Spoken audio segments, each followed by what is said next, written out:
Nenek kulit putih cuma keluar buat beli sayur. Pas pulang, dia lihat ada orang kulit hitam di depan lorong apartemennya. Nenek itu langsung naik pitam. Dia nanya, kenapa orang kulit hitam bisa ada di kawasan penduduk kulit putih? Pria itu jelasin kalau dia lagi renovasi apartemen itu. Nenek itu nyuruh pria itu kasih tahu pemilik apartemen.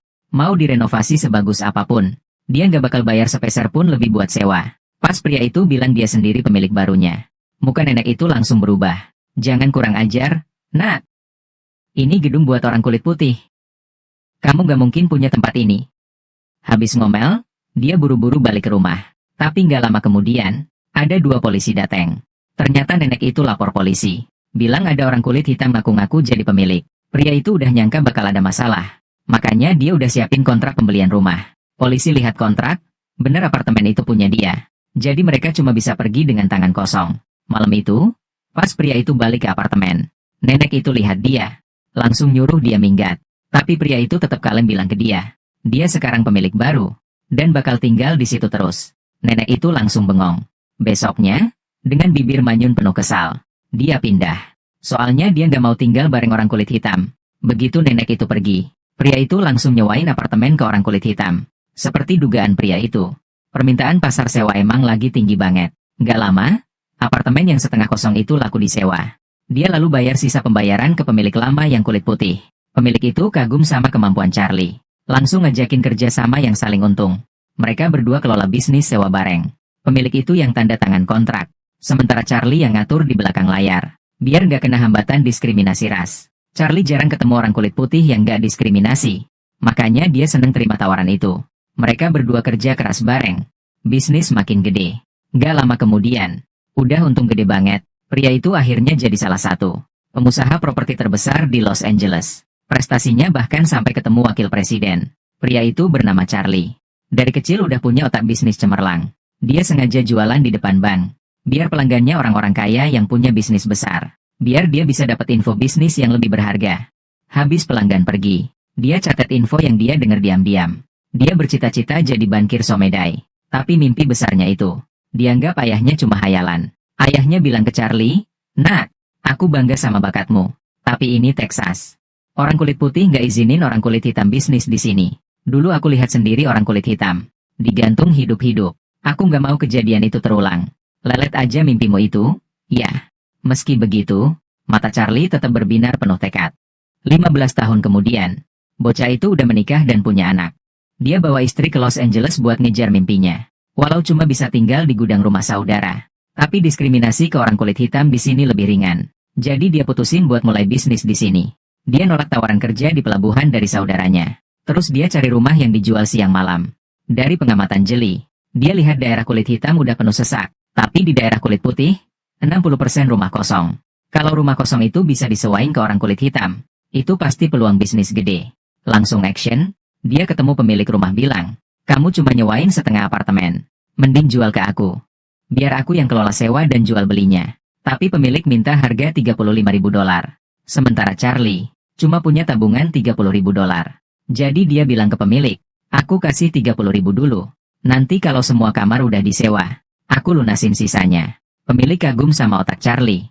Tapi dia nggak mau ambil risiko. Jadi nolak tawaran Charlie. Pas mau pergi, dia tiba-tiba lihat kalender pemilik. Di situ tertulis, hadiah dari manajer bank tertentu. Tiba-tiba dia punya ide gede. Tapi kadang ide bagus, kenyataannya pahit. Begitu sampai bank, dia kena diskriminasi. Sekretaris nggak mau kenalin dia ke manajer. Charlie cuma bisa nunggu di depan pintu. Sampai sore pas manajer pulang. Dia langsung nyamperin, ngaku direkomendasiin pemilik. Minta pinjam $5.000 buat selesain transaksi. Tapi akhirnya ditolak mentah-mentah sama orang kulit putih itu. Malam itu Charlie murung. Bingung sama masa depan. Tapi tiba-tiba pemilik nelpon. Pemilik nggak marah dia pakai namanya. Malah mau jamin pinjamannya. "Reid, mau ketemu kamu besok pagi di bank buat tanda tangan pinjaman itu." "Maaf, aku bilang ke dia aku punya penjamin."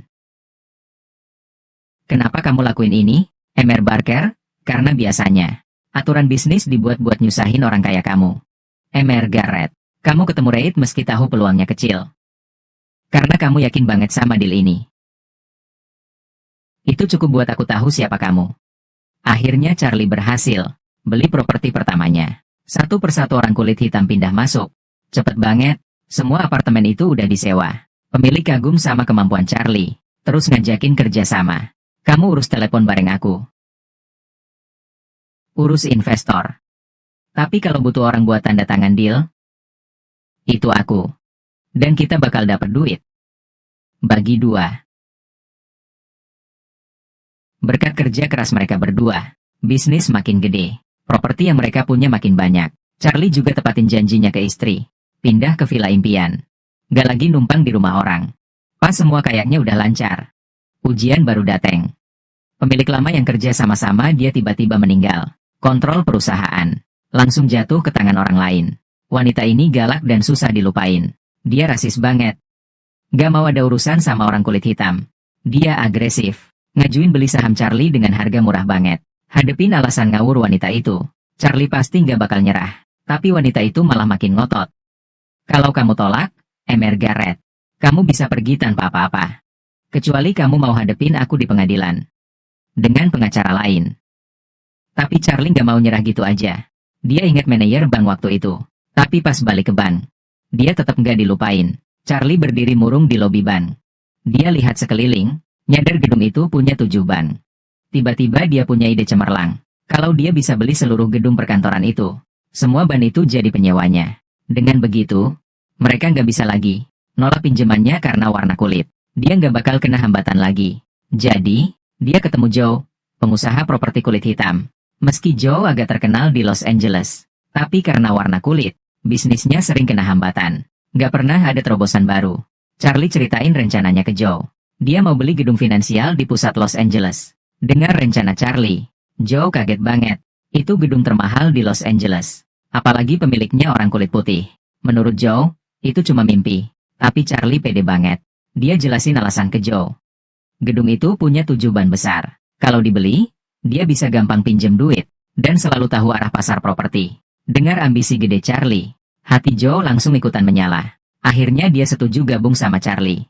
Tapi ujung-ujungnya, mereka berdua kan orang kulit hitam. Orang kulit putih pasti bakal nolak kerja sama-sama mereka. Mereka butuh orang kulit putih yang pintar ngomong. Buat jadi juru bicara negosiasi. Charlie udah punya calon buat ini. Dia cari Matthew, yang dulu bantu renovasi.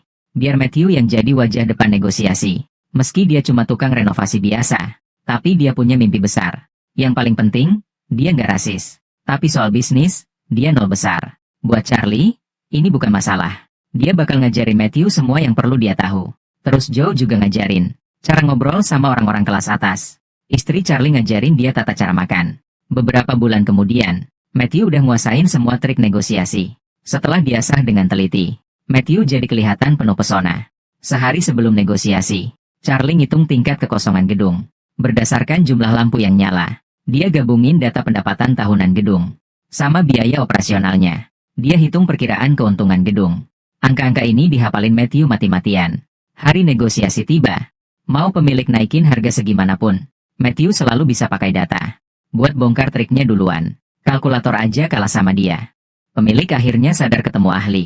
Dia putusin buka kartu, kasih harga final.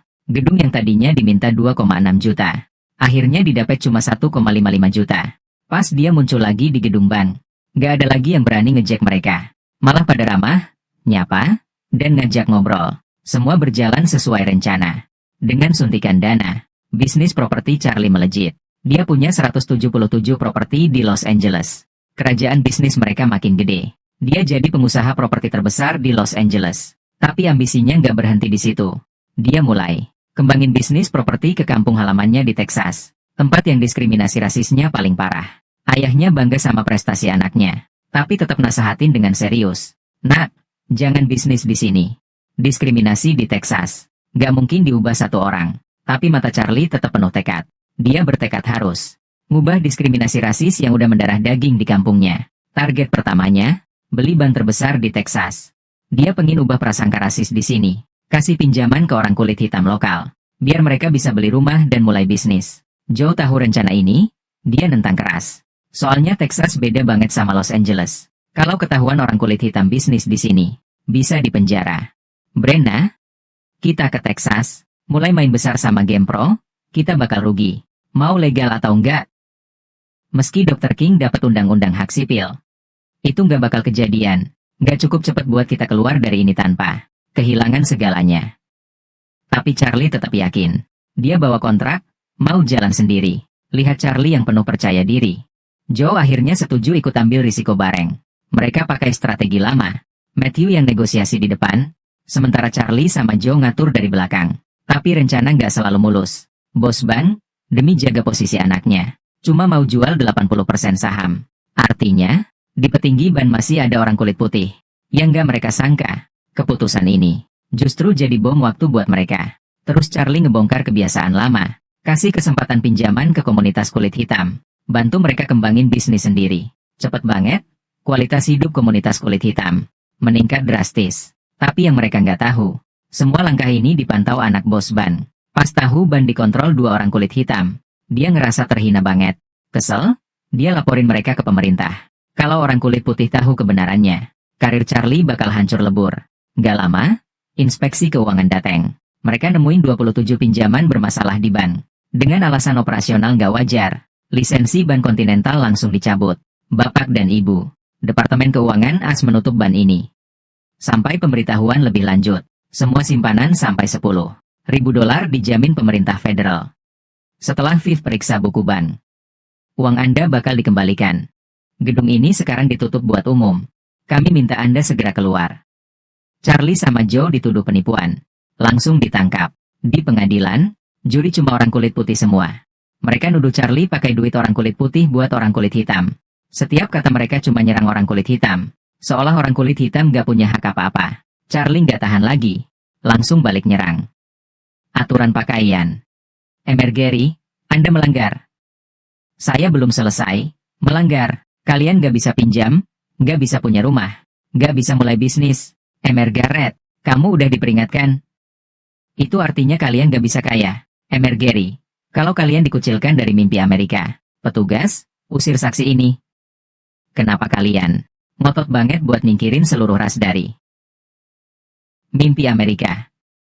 Akhirnya, Charlie tetap gak bisa ubah apa-apa. Dia sama Joe dijatuhi hukuman penjara 3 tahun. Semua 177 properti disita. Pas keluar penjara, Charlie udah kehilangan hampir semua hartanya. Tapi gak ada yang tahu dia punya cadangan.